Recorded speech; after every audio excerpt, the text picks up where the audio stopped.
So here's a depressing little tidbit of news that shouldn't surprise anyone at all that's been paying attention to the PlayStation Vita in the past couple of years, and that's at Tokyo Game Show 2018, Sony Interactive Entertainment's Senior Vice President Hiroyuki Oda has revealed that the company will cease PS Vita's production in Japan at some time in 2019. Furthermore, he stated that the electronics company has no plans to create a successor for their portable business, echoing Shuhei Yoshida's statement all the way back in 2015 that Sony just doesn't see a market for a follow-up in handheld gaming. The PS Vita has been pretty much dead in Europe and in America for the past, 4 or 5 years now? Which, God, time flies. And in Japan, though, it pretty much got a rebirth when it died here in the state. It got a new lease on life, sales picked up, software sales picked up, and to this day, it still sells quite a number of units and games in that territory. While Western publishers have pretty much given up on the platform, Japanese developers still churn out a steady flow of pretty decent titles for the dedicated little system.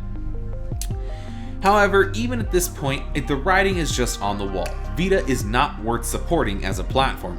Sony cannot afford to support this platform in only one of the 3 major global markets when it's already failed in the 2 larger ones. So it makes sense. Sony wants to move Vita into its legacy collection of hardware and just forget about the damn thing and focus on PS4 and PSVR and the upcoming launches of PlayStation 5 and whatever VR headsets or accessories they intend to launch alongside it. While this is exceptionally sad because the Vita is the only handheld I have ever truly liked, even I can't deny that it was a market and commercial failure. It just was a flop, and it's a shame. But it is such a flop that it is actually Sony's worst selling platform in the company's history. Even with it being a failure, in the eyes of the mainstream consumer, I still love the damn thing. I pretty much have everything I want to play at this point. You know, I'm still picking up games as I can find them in GameStop's bargain bins before the inevitably increase of prices happens, because suddenly in 5 years, everyone and their mother's going to suddenly want a PS Vita.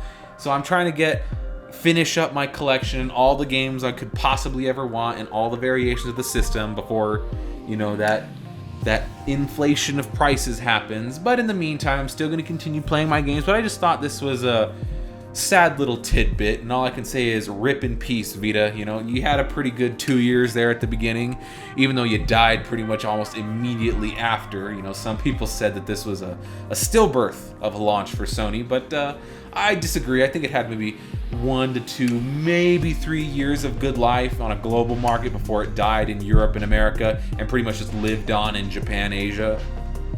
But, you know, whatever.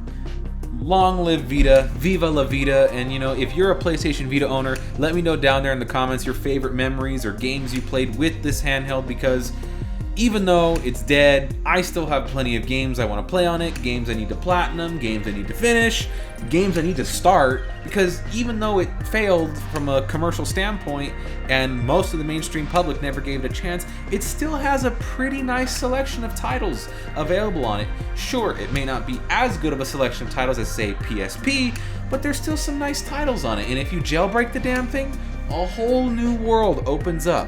PS1 games emulated on a Vita has never been done better. It takes away the point of even owning a PSP, because now with Vita, at least I get 2 analog sticks. So let me hear your thoughts down there in the comment section with Sony's handling of Vita. I want to hear your favorite Vita memories and games you've played, or if you hate the damn thing, tell me down there in the comment section. And as always, I will see you in the next video. Until then, long live PS Vita.